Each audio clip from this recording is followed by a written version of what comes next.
preparations are in order. Ahem. My name is Livingway, and we are the Loporits, created for the express purpose of commanding this ship and bearing the people of Etheris to a brave new world. More specifically, I am the one whom she charged with the execution of her most vital plans. You might say I'm her right paw. Livingway's the name, map reader and navigator of the heavens.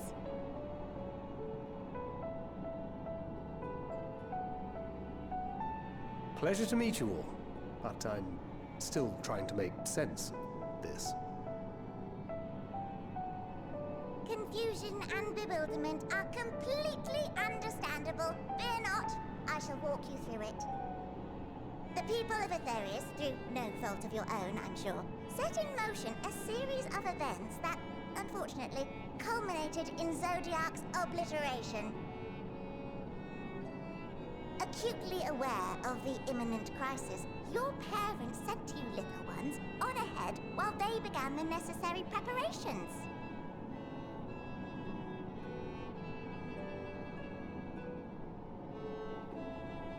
Still not following? No? Very well, I shall elaborate further.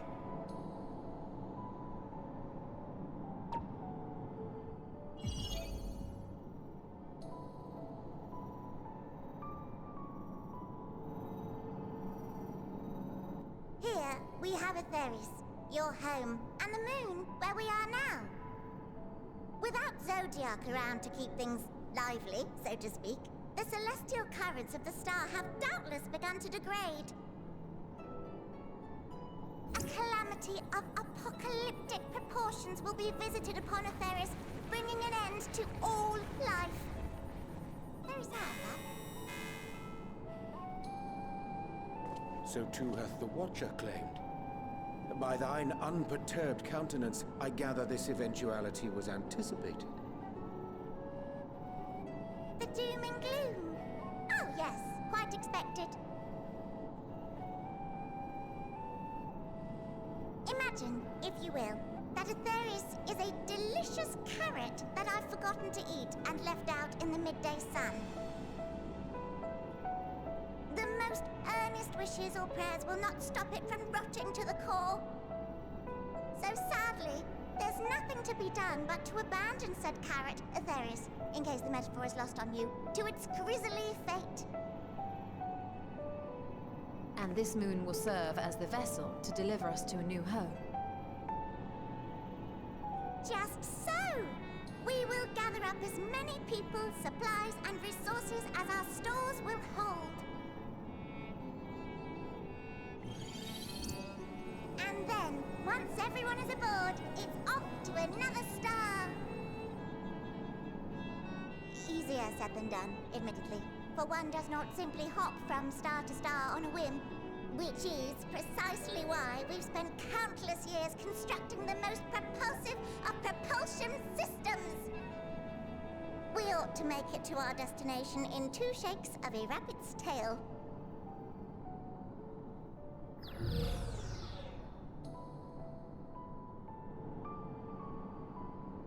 Impressive technology.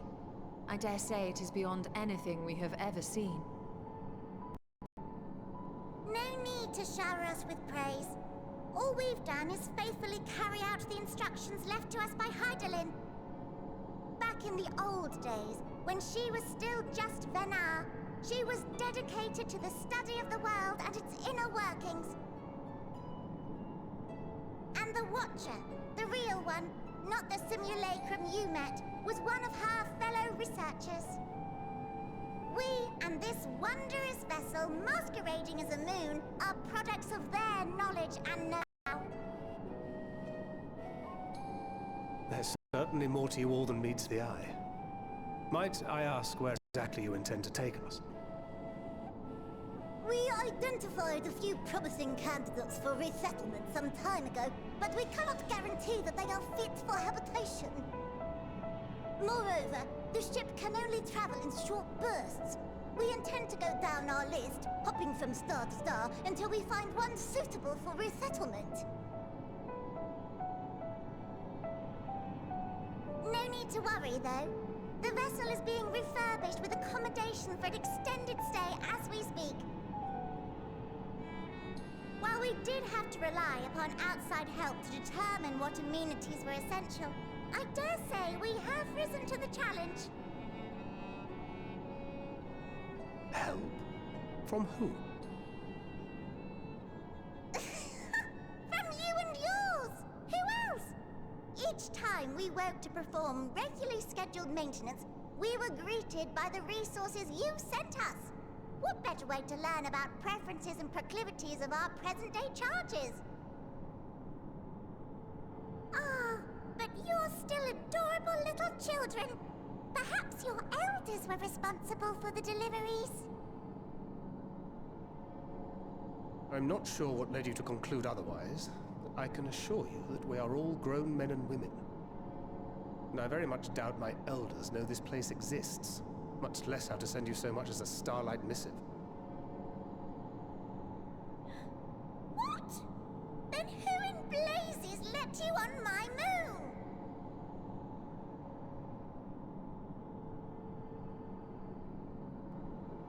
Heidelin herself led you here.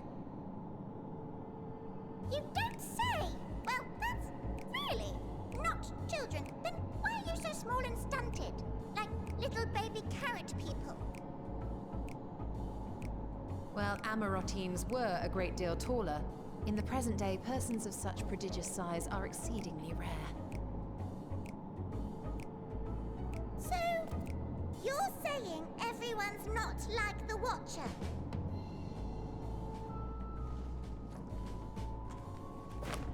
Oh, confound it all! Someone could have at least scribbled a note about your profound miniaturization. That tome in thy possession. Oh, this? One of the first books sent to us.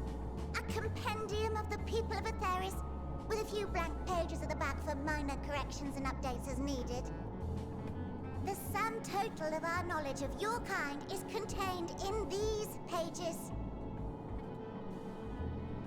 I thought it was abridged and made small for our benefit, but this isn't a regular-sized book, is it?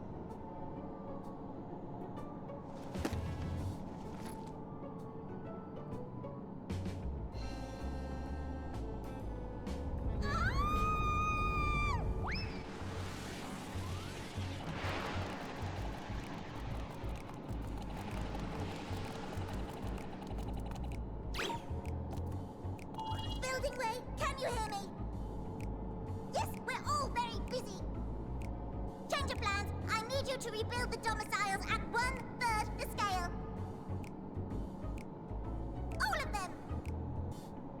Yes, all of them, and but me no buts. See to it with all speed. Perhaps you could tell us a bit more about your terrestrial collaborators. Yes, in due time. But first, I'd like to hear more about you, if it's all the same. I'd rather not risk any other complications due to outdated knowledge of our passengers-to-be.